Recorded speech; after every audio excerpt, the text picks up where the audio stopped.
Video ছাড়ার পর আপনি যদি এই কাজগুলো করেন তাহলে কখনোই আপনার ভিডিওতে রিচ আসবে না, আপনার পেজে গ্রো হবে না। আর যদি রিচ না আসে তাহলে কিন্তু কোনোভাবেই ভিডিও ভাইরাল হবে না। যারা কিনা প্রতিনিয়ত ভিডিও ছাড়ার পর এই কাজগুলো করছেন, আপনাদের কাছে রিকোয়েস্ট থাকবে এই কাজগুলো থেকে নিজেকে বিরত রাখুন, তাহলে আপনার কষ্টের করা জায়গাটাকে স্বপ্নে পরিণত করতে পারবেন। সো হ্যালো এভরিওয়ান, যে বা যারা দেশ বা দেশের বাইরে যেখান থেকে আমার ভিডিওটা দেখছেন, আসসালামু আলাইকুম। অ্যানাদার ভিডিওর সাথে সাথে আপনাদের সাথে ফেসবুক বিষয়ক কিছু টিপস শেয়ার করব। যারা কিনা নতুন আছেন কিংবা এই প্ল্যাটফর্মে কাজ করছেন তারপরও এই বিষয়গুলো আপনার অজানা রয়ে গেছে, আমি লাস্টে একটা সেটিংসের কথা শেয়ার করব।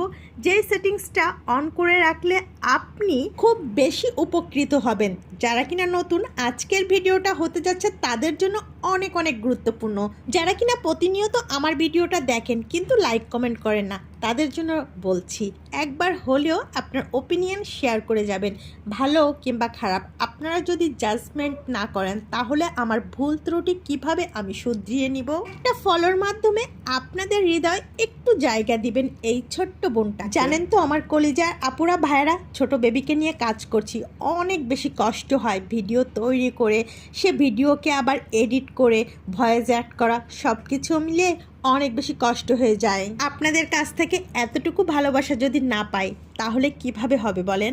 আজকে আরিশাকে নিয়ে আড়ংয়ে চলে এসেছি, আর যেহেতু সামনে ঈদ ভাবলাম ওকে সিম্পলের ভিতর একটা ড্রেস কিনে দিই, কিন্তু আড়ংয়ের কালেকশন একেবারেই ভালো লাগছিল না।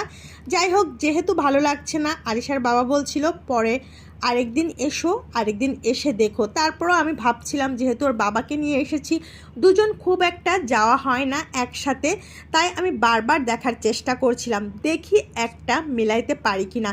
কিন্তু দুর্ভাগ্যবশত কোনোভাবেই একটা ড্রেসও আমার ভালো লাগলো না, ওর বাবারও ভালো লাগছিল না।